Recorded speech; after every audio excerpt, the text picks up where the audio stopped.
नमस्कार मित्रों। हम टॉपिक पढ़ रहे थे कक्षा 10 का साइंस सब्जेक्ट का कार्बन और उसकी यौगिक पढ़ रहे थे। उसमें हमने कार्बन की विशेषता पढ़ ली और हाइड्रोकार्बन का वर्गीकरण हमने पढ़ लिया था। अब हम बात करते हैं कि हाइड्रोकार्बन का नामांकन, किस प्रकार हाइड्रोकार्बन का नामांकन किया जाता है। तो देखते हैं किस प्रकार करते हैं। यहाँ पर हाइड्रो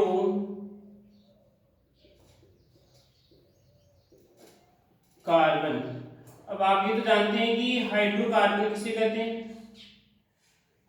हाइड्रोजन में कार्बन से मिलकर बनी, पिछली क्लास में आपने पढ़ लिया होगा शायद, ठीक है। हाइड्रोकार्बन का नामांकन,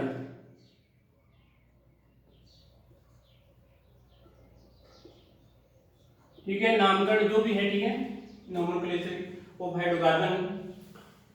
तो यहां पर बात करें कि अब आप सोचिए कि जो भी आप, जैसे हम दैनिक जीवन की बात करें, कोई भी आपका जैसे नाम होता है, जैसे आपका जो भी आपका नाम है, तो उसका नाम में पढ़ने का बात करते हैं, नाम रखने का कुछ ना कुछ कारण होता है, ठीक है।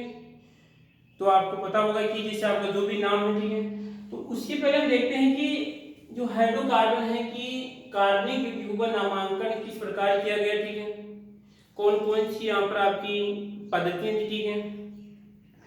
तो मुख्य रूप से हाइड्रोकार्बन के नामांकन की तीन पद्धतियां हैं। कितनी पद्धतियां हैं? तीन पद्धतियां हैं। एक तो कौन सी पद्धति हम बात करते हैं यहाँ पर आपकी रूढ़ पद्धति है। कौन सी है? रूढ़ पद्धति है, ठीक है। एक उसके बाद में आपकी कहलाती है व्युत्पन्न। कौन सी कहलाती है? व्युत्पन्न कहलाती है, ठीक है, व्युत्पन्न पद्धति। और एक कहलाती है आपकी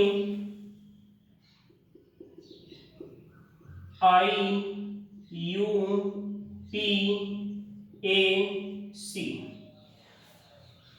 रूट इन कहने का मतलब है, क्वेश्चन बनता है कि मुख्य रूप से कार्बनिक यौगिकों के नामांकन की तीन पद्धतियां हैं।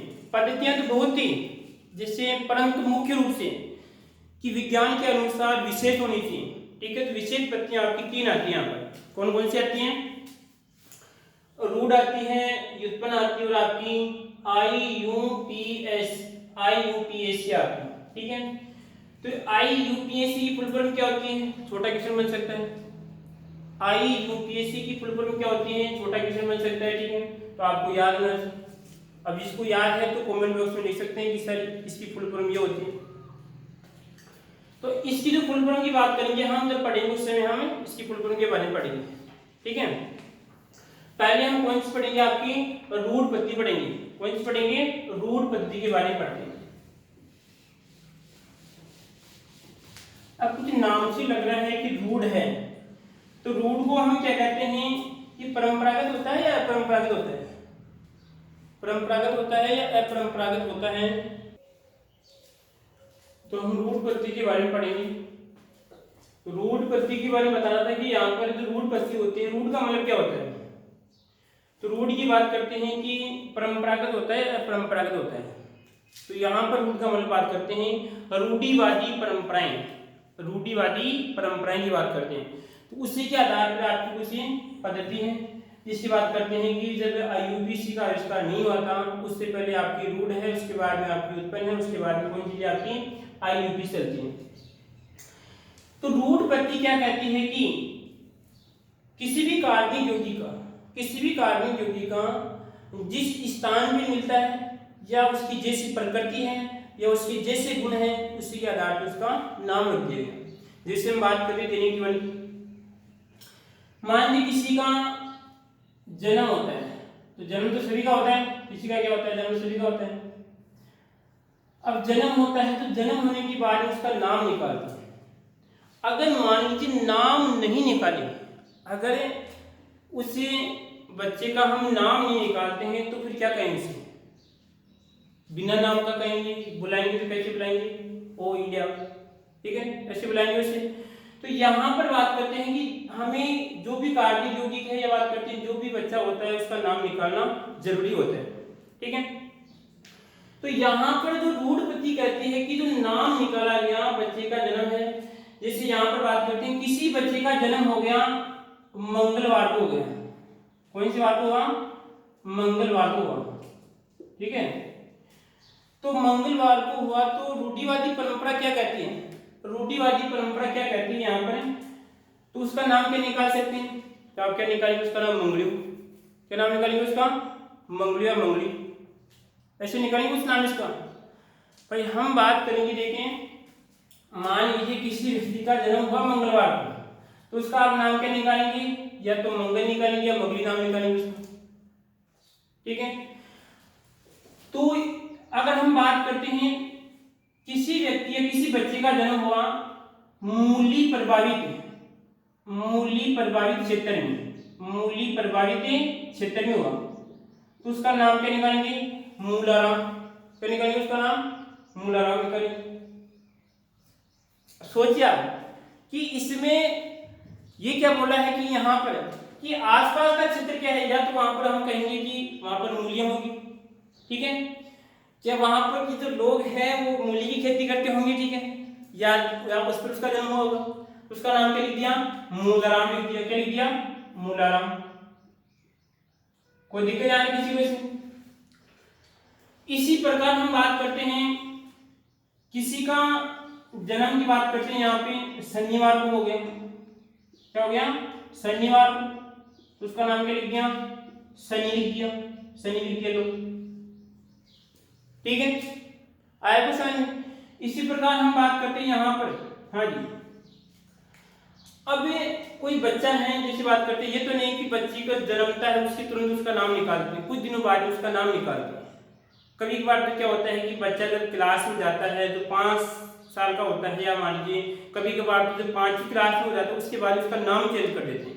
ठीक है, अब कभी कभार क्या होते हैं कुछ छोटे बच्चे कुछ अच्छे कार्य करते हैं, क्या करते हैं, अच्छे कार्य, महान कार्य करते हैं, वाह यार ये तो ये बनेगा या ये बनेगा। ठीक है, तो उसका नाम क्या निकाल देते हैं, बहादुर, क्या निकाल देते हैं, बहादुर निकाल देते हैं। आया कुछ एक प्रकार।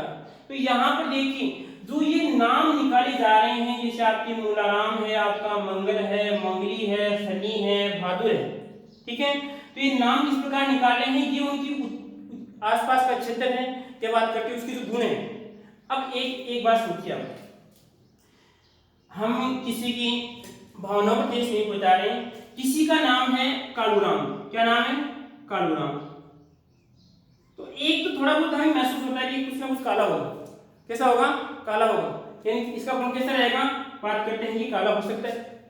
आई बात समझ में। तो ये गुणों की बात करें यहाँ पर कि जो व्यक्ति जैसा दिखता है या जैसे उसकी उत्पत्ति होती है उसी के आधार पर उसका हम नाम लिख रहे हैं, तो कौन सी पत्ती आएगी, आपकी रूढ़ पत्ती आएगी। कोई दिक्कत इसमें, हाँ जी। एक नाम देखिए, एक गांव में नाम चलता है रूडाराम, क्या चलता है, रूडाराम चलता है, क्या चलता है आपका, रूडाराम। तो आप क्या कहेंगे इसकी उत्पत्ति, इसकी मानेंगे कि जो आपकी इसकी उत्पत्ति बात करते हैं रूढ़ी के आसपास, कहाँ पर ये रूढ़ी के आसपास मान सकते हैं। ठीक है, तो हम जो पढ़ रहे हैं ये है कि रूढ़पत्ति कहती है किसी का जो नाम है या किसी का कार्बनिक यौगिक का नाम लिखते हैं उसको प्राकृतिक स्रोत या गुणों के आधार पर क्या करते हैं, उसका नाम लिखते हैं। कोई दिक्कत नहीं आती किसी को इसमें। अब अगर हम बात करें जैसे कार्बनिक यौगिक की बात करते हैं, ये तो हमारे दैनिक जीवन के उदाहरण थे जो आप अच्छी तरह जानते हैं। आप किसी से भी पूछ सकते हैं, जो भी नाम होगा, आजकल तो जो नाम चलते हैं जैसे अभिनव, पता नहीं कैसे नाम चलते हैं, इसका कोई लॉजिक नहीं है। ठीक है, परंतु पहले वाले कुछ नाम ऐसे होते थे, जैसे गोपाल है तो हम कह सकते हैं इसका जन्म गुरुवार को हुआ होगा। ठीक है, किसी का नाम कोई बुद्धि है तो उसका बुधवार को जन्म होगा। ठीक है, तो यहाँ पर बात करते हैं कि CH4 की बात करते हैं, मैथेन की बात करें, किसकी बात करते हैं हम, मैथेन की बात करते हैं। ये लीजिए आपकी मैथेन है, ये आपका कार्बनिक यौगिक, क्या आपका कार्बनिक यौगिक है। ठीक है, तो रूढ़ पद्धति कहती है, रूढ़ पद्धति कहती है कि किसी यौगिक का, किसी कार्बनिक यौगिक का नामांकन, किसी कार्बनिक यौगिक का नामांकन उसके प्राकृतिक स्रोत या गुणों के आधार पर लिखा जाता है, वो किसमें आएगा, आपके रूढ़ पद्धति में आता है। ठीक है। तो मीथेन की बात करते हैं, तो मीथेन को हम कहते हैं मार्स गैस भी कहते हैं। क्या कहते हैं? मार्स गैस कहते हैं। कौन सी गैस कहते हैं? मार्स गैस कहते हैं। ठीक है। अब हम मार्स किसे कहते हैं? मार्स किसे कहते हैं? तो एक उदाहरण की बात करते हैं, जब कहीं पर जैसे ट्यूबवेल जैसे बात करते हैं, जो ट्यूबवेल होती है, या हम बात करते हैं जो बोरिंग की बात करते हैं, पानी का सिस्टम होता है वहां पर, तो वहां पर जब बोरिंग होता है तो उसके आसपास क्या होता है कि जब प्रक्रिया होती है बोरिंग की, तो वहां पर एक दलदली क्षेत्र होता है। कैसा होता है आपका? दलदली क्षेत्र। क्या होता है? दलदली क्षेत्र होता है। यहाँ बात करते हैं कि कोई आपकी जो नदी होती है, या बात करते हैं समुद्र का तट होता है, वहां पर कैसे क्षेत्र पाया जाता है? दलदली क्षेत्र पाया जाता है।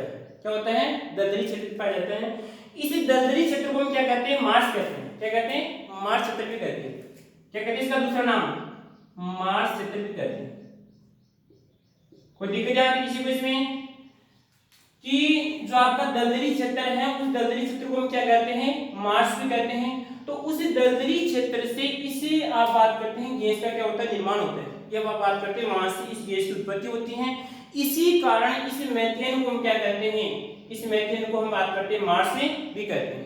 कोई दिक्कत इसमें? तो हम कहेंगे कि इसकी जो मीथेन है, मीथेन की उत्पत्ति के आधार पर इसका नाम लिखा गया। कोई दिक्कत इसमें? बार बार क्वेश्चन बनता है, कॉम्पिटिशन क्वेश्चन बनता है कि मीथेन या मार्स गैस किसे कहते हैं। इस प्रकार भी क्वेश्चन आ सकता है कि CH4 ऑप्शन लिया जा सकता है। ठीक है। मीथेन आ सकता है। ठीक है। इसके अलावा दो ऑप्शन भी आ सकते हैं इसके अलावा। तो आपको हम ध्यान रखना है कि CH4 को भी मीथेन कहते हैं, और आपका जो आपका मीथेन उसको भी क्या कहते हैं? सॉरी, उसको मार्स गैस कहते हैं। ठीक है। कोई दिक्कत नहीं आती किसी को इसमें? तो कैसे गैस होती है आपकी? मार्स गैस होती है। कहां से मिलती है? आपकी दलदली भागों से इसकी प्राप्ति होती है। ठीक है। इसी प्रकार हम बात करते हैं आगे। इसी प्रकार हम आगे बात करें कि आगे देखो, इसके बाद में एक होता है फार्मिक अम्ल। इसकी बात करते हैं फार्मिक अम्ल, ध्यान दीजिए भाई, क्या होगा? अरे H, उसके बाद में आएगा COOH। कोई दिक्कत इसमें? इसे कहते हैं हम फार्मिक अम्ल। क्या कहते हैं? फार्मिक अम्ल। क्या कहते हैं? फार्मिक अम्ल कहते हैं। ठीक है। अब ये फार्मिक अम्ल की बात करें तो इसका नामांकन किस प्रकार पड़ा? तो यहां पर देखिए, जो आपकी चींटी होती है, क्या होती है? चींटी। उस चींटी को क्या कहते हैं? हम फर्मिका कहते हैं। क्या कहते हैं? फर्मिका। फार्मिका कहते हैं। सॉरी, क्या कहते हैं? फार्मिका कहते हैं। ठीक है। कोई दिक्कत इसमें? जो आपकी चींटी होती है, उस चींटी को क्या कहते हैं? हम फार्मिका कहते हैं। क्या कहते हैं? फार्मिका कहते हैं। तो इस चींटी के द्वारा बात करते हैं, हमें फार्मिक अम्ल की बात करते हैं प्राप्ति होती है। इसी कारण से क्या कहते हैं? हम फार्मिक अम्ल कहते हैं। कोई दिक्कत नहीं आती किसी को इसमें? कोई समस्या? क्या पढ़ा? मीथेन कौन से भागों से प्राप्त होती है? दलदली भागों से प्राप्त होती है। इसको क्या कहते हैं? मार्स गैस कहते हैं। इसी प्रकार बात करते हैं फार्मिक अम्ल की बात करते हैं। तो फार्मिक अम्ल बात करते हैं चींटी से प्राप्त होता है। चींटी कौन सी? जो हम बात करते हैं, जो मोटी वाली चींटी होती है उससे बात करें। जो मोटी वाली चींटी होती है उससे बात करते हैं। कभी कभार चींटी डंक मारती है तो क्या होती है? हमारी जलन होती है। उसमें कौन सा अम्ल पाया जाता है? फार्मिक अम्ल। क्वेश्चन बहुत से ध्यान रखना है। क्वेश्चन बन सकता है कि चींटी के डंक में कौन सा अम्ल पाया जाता है? फार्मिक अम्ल पाया जाता है। कोई दिक्कत इसमें? आप याद रखना है चींटी क्या कहते हैं? फार्मिका कहते हैं। उसके बाद हम आगे बात करते हैं, जैसे बात करें यहाँ पर एसिटिक अम्ल की बात करते हैं, CH3COOH। ठीक है। क्या करेगा आपका? एसिटिक अम्ल। क्या रहेगा? एसिटिक अम्ल। ठीक है। तो यहाँ पर बात करते हैं कि ये किससे प्राप्त होता है? तो यहाँ पर देखिए, जो सिरका होता है, क्या होता है आपका? सिरका होता है। इस सिरके का उपयोग करते हैं, हम अचार में इसका उपयोग करते हैं। ठीक है। तो सिरके का जो लेटिन नाम है, कौन सा नाम है? सिरके का लेटिन नाम। इसका जो लेटिन नाम क्या कहलाता है? लेटिन नाम, इसका लेटिन नाम क्या होता है? एसीटम। क्या होता है? एसीटम होता है। इस एसीटम के कारण ही हम क्या कहते हैं, इसको एसिटिक अम्ल कहते हैं। इसके एसीटम के कारण क्या कहते हैं, हम बात करते हैं इसको एसिटिक अम्ल कहते हैं। कोई दिक्कत नहीं आती किसी को इसमें, कोई समस्या? 3 पढ़े हमने, दलदली, उसके बाद फर्मिका, उसके बाद में आपका ये भी अपने आप में मोस्ट क्वेश्चन आ सकता है इस प्रकार कि एसिटिक अम्ल को निम्नलिखित में, एसिटिक अम्ल की निम्नलिखित में से उत्पत्ति किससे हुई? आपकी लेटिन जो आपका नाम इसका एसीटम से हुई। कोई दिक्कत यहाँ तक? आगे हम बात करते हैं जो आप पीते हैं, क्या पीते हैं आप? क्या पीते हैं? दूध। इसकी बात करें यहाँ पर, हम दूध की बात करते हैं। तो दूध में कौन सा पाया जाता है? दूध में पाया जाता है आपका लैक्टिक अम्ल। तो लैक्टिक अम्ल का सूत्र क्या होता है? तो सूत्र की बात करते हैं, ये कार्बन, उसके बाद में COOH, उसके बाद में आपका ये कहलाएगा आपका OH, उसके बाद में आपका CH3 और ये कहलाएगा आपका H कहलाएगा। ठीक है, ये किसका सूत्र है आपका? लैक्टिक अम्ल। किसमें पाया जाता है? आपके दूध में पाया जाता है। आप जब पढ़ेंगे, जब आप दूसरा लेसन पढ़ेंगे, उसमें भी आता है कि मादाओं की जो योनि होती है, उस योनि में भी कौन सा अम्ल पाया जाता है? लैक्टिक अम्ल पाया जाता है। कौन सा पाया जाता है? लैक्टिक अम्ल पाया जाता है। कोई दिक्कत नहीं आ रही इसमें? तो अब हम इस लैक्टिक अम्ल की बात करते हैं यहाँ पर, तो इसका लैक्टिक अम्ल की बात करते हैं, तो लैक्टिक अम्ल यहाँ पे रहेगा आपका, तो लेक्टम की बात करते हैं यहाँ पर, इसे कहते हैं लैक्टिक अम्ल को क्या कहते हैं? हम लेक्टम भी कहते हैं। क्या कहते हैं इसे? लेक्टम। क्या कहते हैं इसे? लेक्टम भी कहते हैं। ठीक है, इस लेक्टम के कारण क्या कहते हैं? इस जो आपका लैटिन नाम, इसका कौन सा नाम? इसका जो लैटिन नाम है, इस लैटिन नाम क्या कहलाता है? इसका लेक्टम कहलाता है। इसी कारण क्या कहते हैं? इसे लैक्टिक अम्ल कहते हैं। और किसमें पाया जाता है? आपका ये दूध में पाया जाता है। तो क्वेश्चन बन सकता है, छोटा बात करते हैं कि दूध में कौन सा अम्ल पाया जाता है?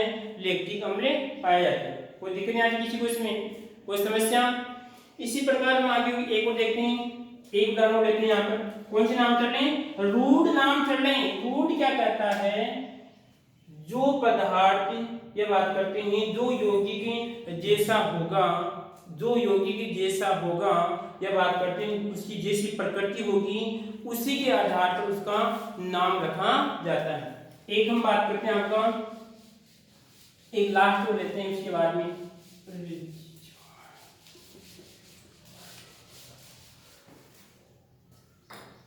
एक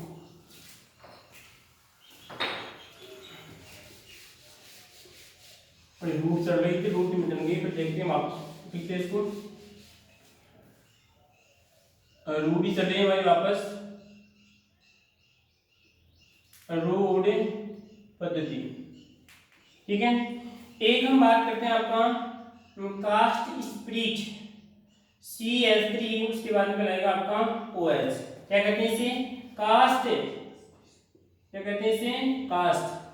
कोई बता सकता है इसकी उत्पत्ति कैसे होगी? अब हम बात करते हैं कास्ट किसे कहते हैं? कास्ट हम लकड़ी को कहते हैं। किसको कहते हैं? कास्ट लकड़ी को कहते हैं। तो यहाँ पर जब लकड़ी का, जब बात करते हैं यहाँ पर लकड़ी का भंजक आसवन किया जाता है, भंजक आसवन किया जाता है, भंजक आसवन किया जाता है, किया जाता है, तो क्या प्राप्त होता है हमें? तो हम बात करते हैं कास्ट स्पिरिट प्राप्त होता है। इस प्रकार हम ये लिख सकते हैं। आई बात समझ में कि यहाँ पर क्या रहेगा आपका कास्ट स्पिरिट। ठीक है, हमने क्या पढ़ा है? एसिटिक अम्ल पढ़ लिया हमने, और आपका जैसे फार्मिक अम्ल पढ़ लिया, मेथेन पढ़ लिया, और उसके बाद बात करते हैं कास्ट स्पिरिट हमने पढ़ लिया। ठीक है, कोई दिक्कत नहीं आपको? इसके अलावा देखिए हम बात करते हैं, और अब हम बात करते हैं कोई कार्बनिक श्रृंखला है, कोई कार्बनिक श्रृंखला है। ठीक है, तो श्रृंखलाएं दो प्रकार की होती है मुख्य रूप से। एक तो होती है आपकी साइक्लिक श्रृंखला होती है, और एक होती है आपकी असाइक्लिक श्रृंखला होती है। तो हम बात करते हैं, तो पहले तो असाइक्लिक श्रृंखला की बात करते हैं, जिसकी बात करते हैं CH3 CH2, उसके बाद में CH2 और आपका CH2। कितने हो गए? 1 2 3 4 और आपके 5। इस श्रृंखला की कोई शाखा नहीं है, इस श्रृंखला की कोई शाखा नहीं है। ठीक है, आई बात समझ में? तो यहां पर बात करते हैं जो श्रृंखलाएं अशाखित होती है, कैसी होती हैं? अशाखित। जो श्रृंखलाएं अशाखित होती है उसको हम किस प्रकार लिख सकते हैं? उसको हम लिख सकते हैं, इसका नाम लिख सकते हैं एन नॉर्मल। इसका मतलब क्या होता है? नॉर्मल होता है। ठीक है, एन और आपका ये पेंटेन, 1 2 3 4 और आपका ये 5, एन पेंटेन, कोई दिक्कत? ठीक है, इसी प्रकार देखिए यहाँ पर CH3 CH2 CH2 CH3 नाम लिखो इसका। ठीक है, क्या नाम होगा सोचो इसका। इसी प्रकार देखिए क्यों रूट नाम है ना, कोई इसमें आयु सोच रहे भाई इसमें ये है, इसकी बात कर रहे हैं, रूट नाम है, बस दिख रहा है वैसे इसका नाम चिपका दिया हमने। ठीक है, इसी प्रकार बात करते हैं यहाँ पर CH3 CH2 CH2 CH2 और आप कितना है इसमें CH2 और आपका CH3। क्या आपको कहीं पर शाखा दिख रही है? नहीं दिख रही है। शाखी श्रृंखला कौन सी कहलाती है? अरे शाखी तो जो होती है, जिसे बात करते हैं यहाँ पर CH3 है, यहाँ पे कार्बन है, उसके बाद में CH2 है, उसके बाद में CH2 है, और यहाँ पर बात करते हैं CH3 है, उसके बाद में CH2 है और आपका CH3 है। तो देखो मुख्य श्रृंखला इसे मान सकते हैं। ठीक है, परंतु इसकी दो शाखा है, तो कैसी कहलाएगी? आपकी शाखी श्रृंखला है। तो हम केवल किसकी बात करें यहाँ पर? अभी तो हम किसकी बात करें? अशाखी श्रृंखला की बात करें। तो ये भी आपकी अशाखित है और ये भी अशाखित है। तो आपको क्या करना है? 1 2 3 4, चार को क्या कहते हैं? हम ब्यूटेन कहते हैं। क्या कहते हैं? ब्यूटेन कहते हैं। तो यहाँ पर देखिए इसका रहेगा नाम, ये तो गया आपका ब्यूटेन और आपका ये एन। अब सोचिए कोई श्रृंखला है? श्रृंखला दिख रही है आपको? नहीं दिख रही, तो इसका नाम क्या रहेगा? ये आपका नॉर्मल और आपका ये एन ब्यूटेन। ये इनके रूट नाम है, वैसे इसका आईयूपीएसी नाम अलग होगा, इसका आईयूपीएसी नाम अलग होगा, इसका व्युत्पन्न नाम अलग होगा। ठीक है, इसी प्रकार हम बात करते हैं यहाँ पर 1 2 3 4 5 6, सबको क्या कहते हैं? हेक्स कहते हैं। क्या कहते हैं? हेक्स कहते हैं। पूरी श्रृंखला में एकल बन जाती, क्या आएगा? आपका हेक्सेन आएगा, और आपका नॉर्मल है तो आपकी नॉर्मल और एक रहेगी आपकी हेक्सेन। ठीक है, कोई दिक्कत यहाँ पर? कोई समस्या? अरे सीधी सी बात है, अगर कोई कार्य करते हैं, अगर उसमें किसी प्रकार का विघ्न नहीं होता है तो हम कहते हैं कि नॉर्मल हो गया सब, कहते हैं इस प्रकार। तो यहाँ पर कोई दिक्कत इसमें, ये आएगा एन हेक्सेन आएगा इस प्रकार, ये आपका एन ब्यूटेन आएगा और आपकी कहलाएगा आपका एन पेंटेन। कोई समस्या? अब देखो उसके बाद में आगे बात करते हैं यहाँ पर, अभी रूढ़ी चल रही है यहाँ पर। अगर मान लीजिए किसी कार्बनिक श्रृंखला में, अगर किसी कार्बनिक श्रृंखला की बात करते हैं जैसे CH3, उसके बाद कहते हैं यहाँ पर आपका कार्बन और यहाँ पर बात करते हैं ये H और आपका ये CH3। ठीक है, इसी प्रकार देखिए यहाँ पर बात करते हैं CH3, ये कार्बन आएगा, उसके बाद में CH3 और ये आएगा आपका CH3 और यहाँ पर आपका CH2। ये आपकी वैलेंस। कोई दिक्कत? ये वैलेंस फ्री है। कोई समस्या यहाँ तक? अगर किसी कार्बनिक श्रृंखला में आपको इस प्रकार का समूह दिखता है तो उसका नाम क्या लिखें?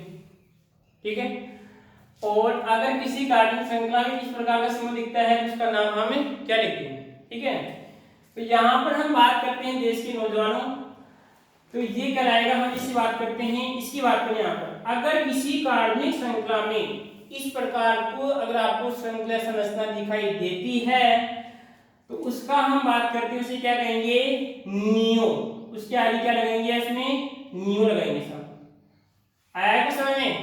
ठीक है, अगर इस प्रकार की कोई आपको श्रृंखला दिखाई देती है, ठीक है, तो उससे अब देखो इसमें नियो नहीं आएगा, इसके दोनों, इसमें आएगा आपका नियो आएगा, इसमें आएगा आपका आइसो आएगा। ठीक है।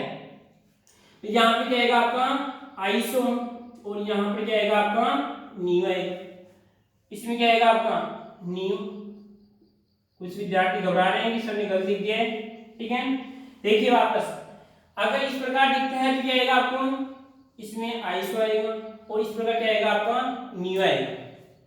ये तो केवल पहचान है, ये तो केवल इनकी पहचान है कि ये कैसा दिख रहा है, पर ऐसे व्यक्ति को मैं ऐसा कहते हैं। इसमें बताया था कि कालूराम, क्या बताया था मैंने, कालूराम बताया, ठीक है। किसी का नाम बोला राम भी होता है तो कैसा होता है वो, बोला होता है, पता है ना बोला। तो हम बात करें यहाँ पर कि इसमें आइसो है। अब इसका नाम लिखिए रूट दो, इसमें 1 2 3 रहेगा आपका 3 आएगा। तो 3 की बात पर इसका नाम क्या रहेगा, आइसो। और इसकी बात करते हैं आपका प्रोपिल, क्या रहेगा आइसो प्रोपिल। अब देश के नौजवानों देखिए फिर वापस CH3 CH और आपका ये 3 है। और उसके बाद में जैसे बात करें यहाँ पर है ये 3 दिख रहा है और यहाँ पर लगाते हैं CH, इसके बाद में यहाँ पर लिख दिया मैंने आपका 3। इसका नाम क्या लिखेंगे, इसका हम रूट नाम क्या लिखेंगे, तो इसका रूट नाम लिखेंगे देश के नौजवानों 1 2 3 4, ये तो आएगा इसमें, ठीक है। परंतु कैसा दिख रहा है आपको, इस प्रकार की संरचना दिख रही है तो आइसो तो आपको आगे चिपकाना है, ठीक है। तो यहां पर जब आइसो चिपकाएंगे तो क्या रहेगा इसका आइसो, आइसो, ठीक है। अब देखिए 1 2 3 4, तो 4 क्या कहते हैं हम, ब्यूटेन, क्या कहते हैं ब्यूटेन कहते हैं। मेरी एक बात समझ में नहीं आ रही कि यहां पर तो मैंने इल लगाया, यहां पर क्या लगाया मैंने एन लगाया, बोलिए आप। तो यहां पर तो इल लगाया है, मैंने क्या यहां पर क्या लगाया है, एन लगाया है। चलो और देखते हैं इसके बाद में, इसी का दूसरा देखिए ना, CH3 CH3 उसके बाद में CH2, इसका नाम लिखते हैं। तो इसका नाम एक बात तो फिक्स से क्या आएगा इसमें आइसो, क्या आएगा आइसो, ठीक है। और इसका नाम लिखूंगा ब्यूटिल लेवल। ये इल क्यों है इसमें, तो इसमें तो एन आ रहा है, इसमें इल आ रहा है, इसमें तो एन आ रहा है, इसमें इल आ रहा है। अगर किसी विद्यार्थी को आता है इसका कारण बताइए और कमेंट बॉक्स में लिखिए, वैसा इसका कारण ये है, ठीक है। तो आपको ध्यान रखना है कि इसमें इल क्यों आ रहा है, इसका एन क्यों आ रहा है। इसका समाधान होगा आगे वाली कक्षा में होगा, परंतु आपको ध्यान रखना है। अगर आपको याद है तो आप कमेंट बॉक्स में यहाँ पे लिख सकते हैं, ठीक है। कोई दिक्कत इसमें बताएंगे आगे, ठीक है। आगे देखो उसके बाद में इसमें नाम की बात करें यहाँ पर, और हम नाम लिख इसकी बात करें यहाँ पर, तो इसको क्या कहेंगे, इसमें देखो 1 2 3 4 5, जो मैंने यहाँ पे छोड़ा है ये पेंटिंग में आपको ढूंढना है, आंसर बता दूंगा आगे वाली कक्षा में, ठीक है। जब आगे से नाम चलेगा तो आगे से पढ़ेंगे इसको, ठीक है, या हम आगे वाली कक्षा में बता दूंगा, ठीक है आपको। तो इसकी बात करें 1 2 3 4 और 5 तो पीछे लिखिएगा, पर मैंने बोला कि अगर इस प्रकार की संरचना दिखती है तो क्या लिखेंगे, उसे आगे न्यू चिपकाएंगे, उसमें क्या चिपकाएंगे आइसो चिपकाएंगे, ठीक है। इसका नाम लिखेंगे देखो इसमें 1 2 3 4 और 5। अब सोचिए ये डंडा दिख रहा है ना आपको, डंडा, ये लाइन दिख रही है, लाइन की समस्या करेगी, वही समस्या करेगी जो समस्या यहाँ पे की थी। इसका नाम लिखेंगे नियोपेंटिल, सॉरी नियोपेंटिल, क्या आएगा इसमें, हाँ नियोपेंटिल आएगा, क्या आएगा नियोपेंटिल आएगा, ठीक है। इसी प्रकार देखिए फिर वापस देखो CH3 और आपका ये CH3 और आपका यहाँ पर CH3 और इसका नाम चिपको, चिपको इसका नाम, चिपको इसका नाम चिपको 1 2 3 4 5। समस्या सिर्फ इसकी थी, इसमें नहीं हो, ठीक है। तो इसका क्या हो जाएगा, यहाँ पर संरचना दिख रही है तो क्या हो जाएगा इसका नियो और आपका एक रहेगा पेंटेन, नियोपेंटेन। कोई दिक्कत इसमें? अभी तक तो ये आपने जान लिया वो इसका कारण की इल क्यों आ रहा है। सोचिए इसमें कि हम बात करते हैं इल का कारण की बात करें, यहाँ पर ये समझ में आ गया आपको, ठीक है। इसको मिटा दूँ, ठीक है। आपको इल का कारण बताता हूँ मैं, इल क्यों आ रहा है। इल की बात करते हैं, रूट यहाँ पर कंप्लीट भी होती है, इल का भी हम देखते हैं इल क्यों आ रहा है। देखो यहाँ पर CH4 इसकी बात करते हैं, ठीक है। इसका नाम क्या है? इसका नाम मेथेन, क्या है? मेथेन है, ठीक है। तो हम जानते हैं कि एक कार्बन है तो कितने हाइड्रोजन होंगे? 4 होंगे, एकल बंध में 4 होंगे, ठीक है। अगर देखिए ध्यान से, अगर कार्बन 1 है और एक हाइड्रोजन कम होगा, ध्यान रखना इसमें, कार्बन अगर 4 है और एक हाइड्रोजन कम होगा तो उसके पीछे क्या लगाएंगे? लास्ट में उसमें अनुलग्न क्या लगाते हैं? हमेशा इल लगाएंगे। क्या लगेंगे इसमें? अनुलग्न। लगन का मतलब क्या होता है? जुड़ना।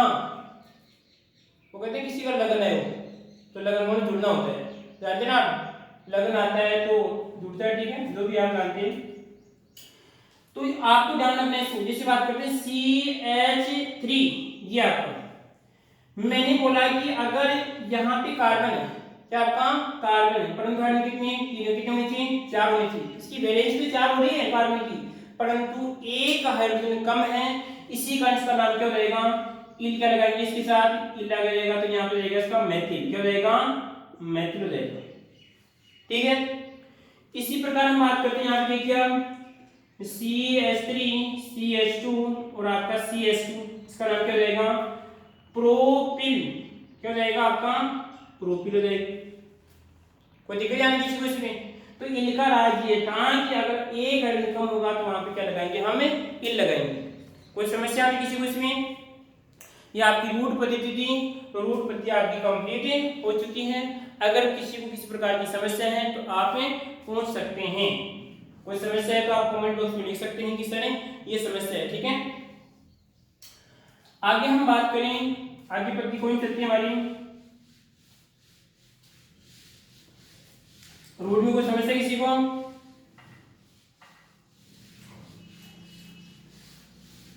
नहीं होगी शायद किसी को। आगे वाली पद्धति कौन चलती है? रूट पद्धति। अब दूसरी पद्धति आती है हमारी व्युत्पन्न। कौन सी आती है? अरे लिख गए यहाँ पे, क्या आएगा आपका? व्युत्पन्न। यहाँ पे डबल लाइन ध्यान रखना इसमें, ये जगह लिख देता हूँ वापस यहाँ पर, यह आएगा आपका ये डबल लाइन व्युत्पन्न पद्धति। देखिए साहब व्युत्पन्न में क्या होता है? क्या होता है व्युत्पन्न? मैं लिख रहा हूं कोष्टक में, ए को आधार मानकर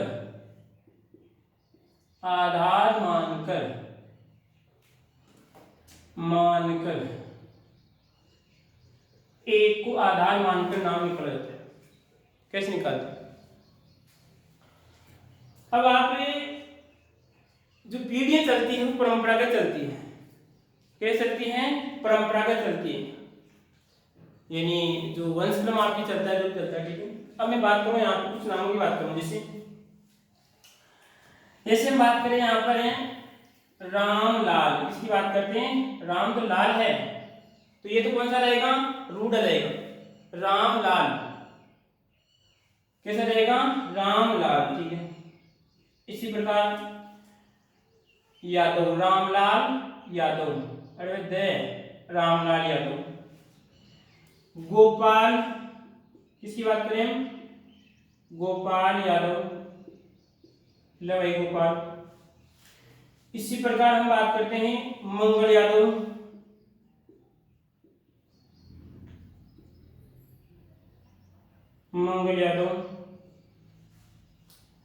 और हम नाम क्या चिपकाएं? और आपको यादव नाम याद आ रहा है, मेरे को 3 ही नाम याद है, ठीक है। एक नाम हम बात करते हैं रूडाराम यादव, देखते हैं आपका रूडाराम यादव। ठीक है, ये 4 नाम है, इनको देखते हैं। और मैंने क्या बोला, ए को आधार मानकर। तो क्या दिख रहा है आपको, इसमें कुछ समझ में आया कि आपको मैं क्या कहना चाहता हूं आपको? ए को आधार मानकर किसी का नाम निकाला जाता है और वो आधार शब्द में कॉमन होता है। आई बात समझ में? ठीक है, तो आपको समझ में आ गया होगा कि व्युत्पन्न पत्ती कहती है किसी एक को आधार मान के, तो वो आधार शब्द में क्या होता है, कॉमन होता है। मैं कहूंगा कि वो जो भी यौगिक है उससे आधार की क्या है, गुणज जब बात करते हैं उस आधार की व्युत्पन्न है, वो किससे बने हैं, उस आधार से बने। तो मैं कहूंगा कि यहाँ पर कि ये वंशज किसके हैं, सभी यादव की वंशज है। आई बात समझ में? किनकी वंशज है, ये सभी यादवों की वंशज हैं। इनकी उत्पत्ति किनसे हुई है, यादव से हुई। सॉरी बात करते हैं, जैसे रामलाल आपका, गोपाल है, या मंगल है आपका, जो बुड्ढाराम, जो व्यक्ति हैं, नाम की बात नहीं कर रहा मैं इन व्यक्ति की बात कर रहा हूँ कि जो इनकी उत्पत्ति इन यादव से हुई है। तो मैं बात करता हूँ कि इनमें यादव कॉमन है, सभी में इनमें यादव कॉमन है।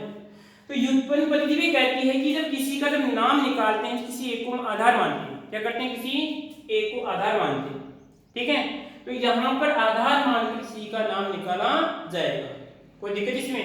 परिभाषा क्या बनेगी इसमें, किसी एक को आधार मानकर किसी यौगिक का नाम निकालते हैं, कौन सी पद्धति कहलाती है, हमारी व्युत्पन्न पद्धति कहलाती है।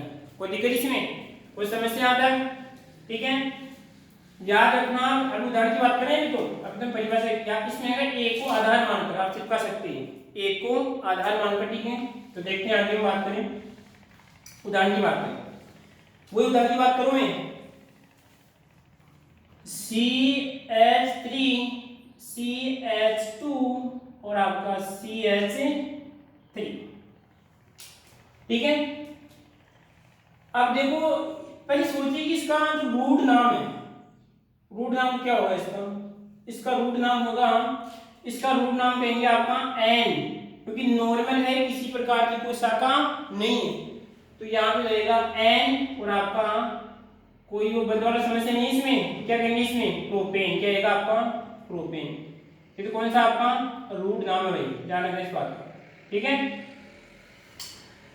अब इसका नाम निकालते हैं, कौन सा, व्युत्पन्न नाम निकालते हैं। तो मैंने कहा क्या कहा, किसी एक को आधार मान लीजिए आप। तो मैंने इसको क्या मान लिया, आधार मान लिया। क्या मान लिया मैंने, इसको आधार मान लिया। ठीक है, तो जिसमें एक कार्बन जिसके कहते हैं, मेथेन कहते हैं। क्या कहते हैं उसे, मेथेन कहते हैं। तो मेथेन तो क्या रहेगा, इसमें आधार रहेगा। और मैंने ये आपको उदाहरण बताया था कि आधार हमेशा पीछे लगता है, कहां पे लगता है, पीछे लगता है। तो आधार तो पीछे रहेगा। ठीक है, उसके बाद में जो बच रहा है उसका नाम लिख दो भाई, कैसा है ये बात करते हैं, जो भी उसका नाम लिख दो। तो इसको तुम क्या कहते हैं, इसको कहते हैं हम एथिल। क्या कहते हैं इसको, एथिल कहते हैं। ठीक है, और उसके बाद में क्या आपका मेथेन है, दोनों को जोड़ दो, नाम हो जाएगा आपका एथिल और आपका ये मेथेन। बोलो कोई समस्या, कोई दिक्कत इसमें?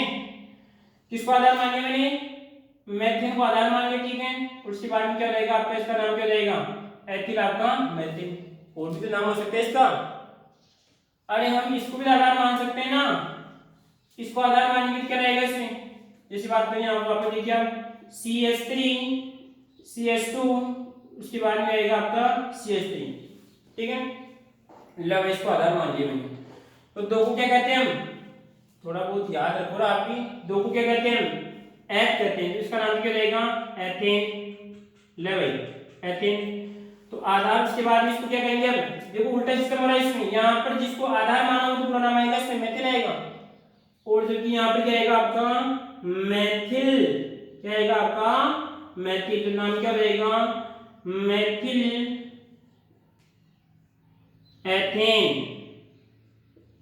कोई दिक्कत किसी को इसमें, कोई समस्या? ठीक है, और देखिए उसके बाद में उदाहरण की बात करें, यहाँ पर आपको याद रखना है कि किसका व्युत्पन्न है और क्या बन रहा है। आगे हम बात करते हैं कि स्पिरिट का लेते हैं, कास्ट स्पिरिट। कास्ट स्पिरिट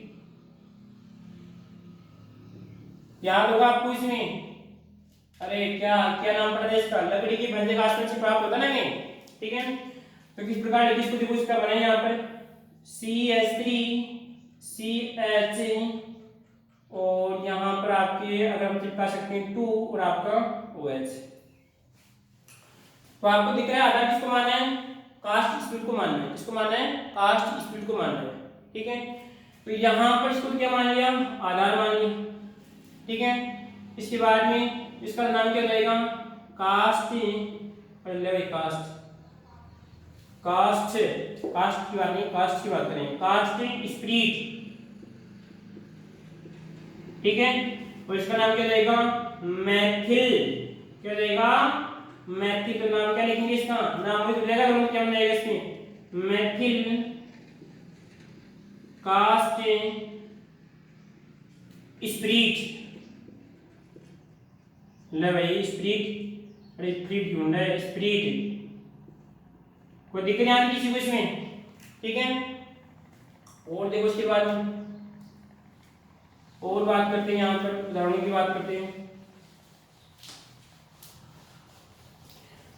आगे हम बात करें, ये सभी इसका रहेगा उदाहरण, तो भी CH2H की बात करते हैं। ठीक है, जैसे बात करें यहाँ पर C, ये आ गया आपका H, यहाँ पे CH2 CH3, उसके बाद करेगा आपका CH3, उसके बाद में बात करते हैं यहाँ पर आपका कार्बन है, उसके बाद में CH3 और दिख रहा है सभी को CH3 और आपका ये S। चलो इसका व्युत्पन्न नाम चिपको, व्युत्पन्न नाम चिपकाइए आप इसका। व्युत्पन्न नाम आपको हम नेक्स्ट कक्षा में बताएंगे और आपको अपने कमेंट बॉक्स में आपको लिखना है। ठीक है।